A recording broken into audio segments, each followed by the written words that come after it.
Hi மக்களே! சின்னஞ்சிறு கிளியே சீரியல் ஜூன் 3, ஜூன் 4, 2026 என்னென்ன நடந்துச்சுன்னு பார்க்கலாம். அதுக்கு முன்னாடி நம்ம channel Tamil serial talk subscribe பண்ணி லைக் பண்ணிக்கோங்க. பெல் ஐக்கானும் கிளிக் பண்ணிக்கோங்க. ஹை பட்டன் தட்டி விட்டுருங்க. இந்து கருணாவுக்கு போய் பாயசம் கொண்டு போய் தரா. அப்போ சொல்றா, நான் வந்து அந்த குற்றவாளியை கண்டுபிடிச்சிட்டேன் அப்படின்னு பேசிட்டு இருக்கிறதெல்லாம் அந்த இன்ஸ்பெக்டர் கேட்டுட்டு இருக்கான். இவ பாயசம் கொடுத்துட்டு போறா. அப்போ ஃபோன் பண்றான். அந்த திவாகருக்கு ஃபோன் பண்ணி இந்த இன்ஸ்பெக்டர் சொல்றான், இந்த இந்து வந்து கர்ணாவை பார்க்க வந்திருந்தா. அப்போ ஏதோ குற்றவாளியை கண்டுபிடிச்சிட்டேன், நான் நெருங்கிட்டேன், சீக்கிரமாவே நான் உன்னை வெளில எடுத்துருவேன்னு சொல்லி பேசிட்டு இருக்கா அப்படின்னு சொல்றத திவாகிட்ட சொல்றான். இங்க பக்கத்துல தான் கிருபா நின்றுட்டு இருக்கான்.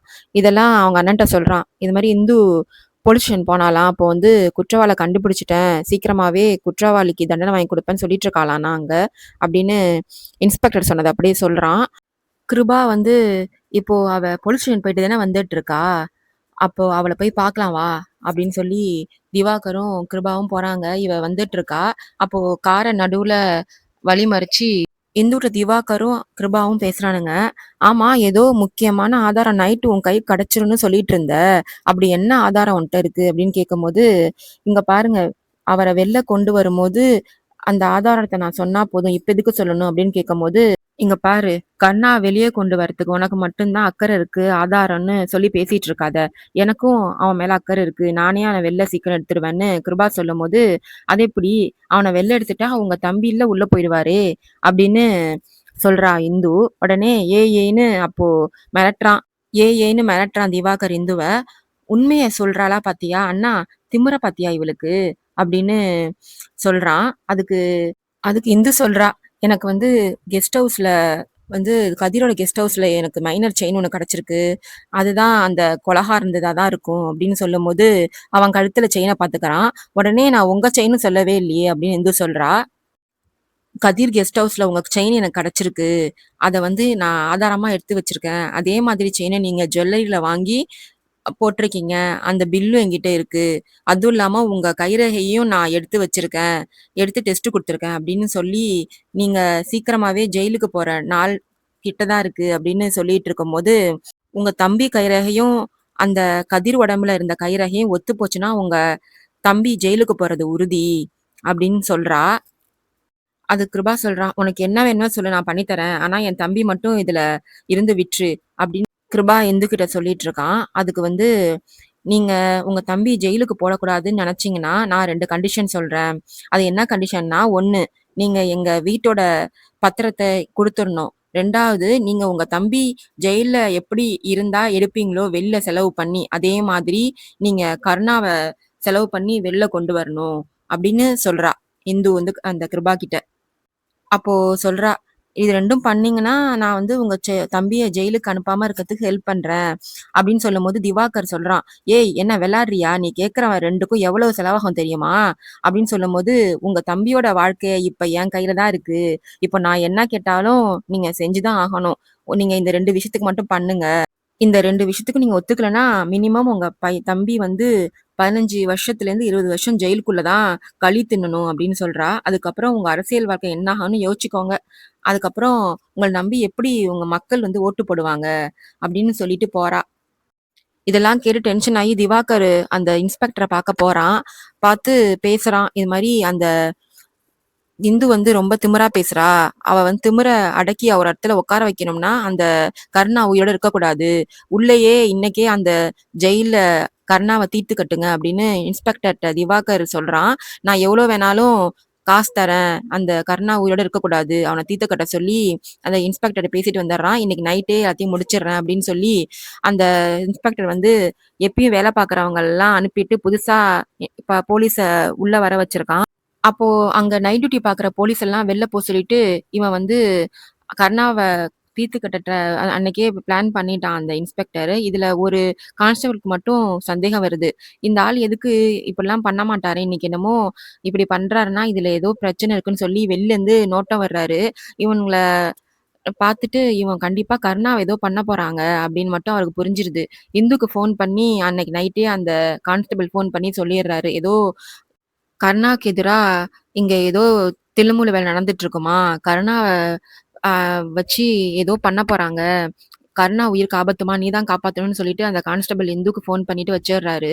நீ சீக்கிரமா வாமான்னு சொல்லிட்டு வச்சிடுறாரு. இவன் வந்து என்ன பண்றதுன்னு தெரியாம ஓடி போயி அங்க பேசிட்டு இருக்காங்க ஹால்ல. இந்து சொல்றா அங்க உள்ளவங்கள்ட்ட. யாருன்னா, சுகுணா, சித்ரா, ஜெயந்திலாம் அங்க உட்காந்துட்டு இருக்காங்கல்ல, அவங்கள்ட்ட சொல்றா, "இன்னைக்கு கருணாவ ஏதோ பண்ண போறாங்க போல இருக்கு. எனக்கு கான்ஸ்டபிள் ஒருத்தர் ஃபோன் பண்ணி சொன்னாரு. எப்படியாச்சும் போய் காப்பாத்தணும்க்கா. உங்க ஹெல்ப்லாம் வேணும்னு" சொல்லும்போது, இரு நான் போய் மாமாவையும், இவரையும் கூப்பிட்டு சொல்றேன். அவங்க காப்பாத்துவாங்கன்னு சொல்லும்போது, அவங்க கண்டிப்பா இதுக்கு வந்து சம்மதிக்க மாட்டாங்க. நீங்கலாம் என் கூட வாங்கக்கா அப்படின்னு சொல்லி எல்லாரையும் கூட்டிட்டு போலீஸ் ஸ்டேஷன் போறா. அங்க அவன அடிச்சிட்டு இருக்கானுங்க, கருணாவ. போலீஸ் சேர்ந்து எல்லாரும். இவன் அப்போதைக்கு அடிக்கும்போது சொல்றான். அவன் வலியில கத்தணும். அந்த அளவுக்கு அடிக்கணும்னு இன்ஸ்பெக்டர் சொல்லும்போது, இத பார்த்துட்டு கருணா வந்து சிரிக்கிறான். அடிக்க அவன் சிரிச்சுட்டு தான் இருக்கான்.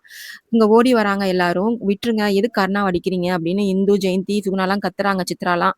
இவன் வந்து வெளில அனுப்பி கதவ சாத்திர்றான். அப்போ திரும்பியும் உள்ள கருணாவ போட்டு அடி அடின்னு இன்ஸ்பெக்டர் ஆள வச்சு 4, 5 போலீஸ வச்சு அடிச்சிட்டு இருக்கான். அப்போ வெளியில கதவ தட்டிட்டே நிக்கிறாங்க. இந்துவும், சுகுணா, சித்ரா எல்லாருமே, ஜெயந்தி எல்லாரும். இவங்களாச்சும் வெளியில பொம்பளைங்கலாம் வேடிக்கை பார்க்குறவங்கலாம் கூப்பிடுறாங்க ஹெல்ப்புக்கு. "நாங்க என்னம்மா பண்ண முடியும்?" அப்படின்னு சொல்லி அவங்கலாம் ஹெல்ப்புக்கு வரமாட்றாங்க. கதவ போட்டு தட்டிட்டே இருக்காங்க. அங்க இன்ஸ்பெக்டர் ஃபோன் பண்ணி திவாகர்ட்ட சொல்றான். "இது மாரி உங்க வீட்டு பொம்பளைங்கலாம் இங்க வந்து பிரச்சனை பண்றாங்க. இது மாதிரி நான் அவன அடிக்கும்போது இவங்க பார்த்தாங்கன்னா, அவங்களே எனக்கு வந்து எதிரா சாட்சி சொல்லுவாங்க. முதல்ல உங்க பொம்பளைங்கள்லாம் கூப்ட்டு போங்க" அப்படின்னு சொல்லவும், அங்க இருக்கிற எந்த பொம்பளையும் வந்து எதுவும் சொல்ல மாட்டா. "நீ வந்து அந்த கருணாவ அடிச்சு கொல்லு. இன்னைக்கு நைட்டே அவன் சாகணும்" அப்படின்னு திவாகர் சொல்லிடுறான். அதெல்லாம் கேட்டுட்டு இருந்த அங்க உட்கார்ந்துட்டு இருக்காரு தீனதயாளன். இத இவன் சும்மா விடக்கூடாது. அவன கொலை பண்ணவே இவன் சொல்லிட்டான். இத சும்மா விடக்கூடாதுன்னு சொல்லி ஜீ நியூஸ்க்கு ஃபோன் பண்ணி சொல்றாரு. ஃபோன் பண்ணி இந்த மாரி விஷயத்தெல்லாம் சொல்லிடுறாரு. அங்க மீடியாலாம் வந்துடுறாங்க. வந்து வீடியோ எடுத்துட்டு இருக்காங்க. இவங்க கதவ தட்டிட்டு இருக்கிறது எல்லாம் போலீஸ் ஸ்டேஷன்ல. உள்ள எல்லாரும் சேர்ந்து கதவ தொறந்து உள்ள போறாங்க. இந்து ஃபர்ஸ்ட்டு ஓடி போயி கருணாவ கட்டி பிடிச்சுக்கிறா, அடிக்க விடாம.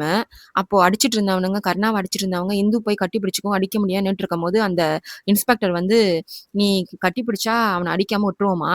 இவள அடிங்க" அப்படின்னு சொல்லி அவள அடிக்க போம்போது, "சார் அங்க பாருங்க" அப்படின்னு இன்ஸ்பெக்டர்ட்ட அங்க இருந்த போலீஸ்லாம் காமிக்கிறாங்க. அப்போ மீடியாலாம் அத வீடியோ எடுத்துட்டு இருக்காங்க. அதோட அவனால ஒண்ணும் பண்ண முடியல, நிறுத்திர்றான்.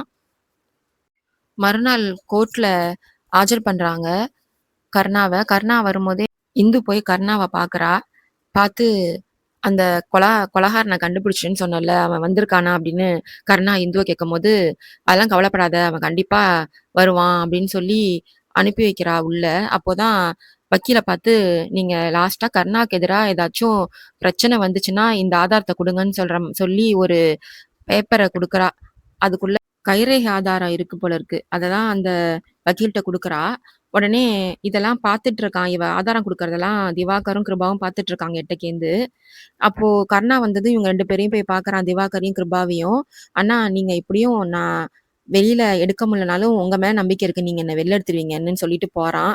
உள்ள நீதிபதி வராரு. நீதிபதிட்ட வந்ததும் ஆரம்பிக்கிறாங்க கேஸ. அப்போ வக்கீல் வாதாடுறாரு. "கருணா இந்த கேஸ்ல கொலையாளி கிடையாது. அவங்க இந்து அவங்க பொண்டாட்டிய அவங்க ட்ரீட் பண்ணது சரியில்ல போலீஸ்ன்னு" சொல்லி, இவரு தானாவே போயி இது மாரி சொல்லி அவங்கள காப்பாத்துறதுக்காக தான் இது மாரி பண்ணாருன்னு வக்கீல் வாதாடுறாரு.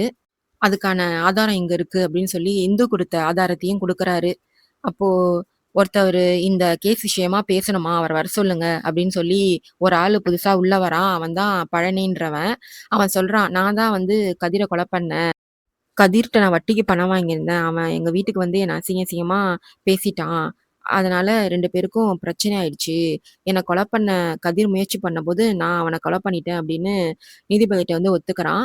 அப்போ இதெல்லாம் ஒத்துக்கிறத பார்த்துட்டு நீதிபதி வந்து, "இந்த கேஸ்ல கருணாவுக்கும் எந்த சம்மந்தமும் கிடையாது.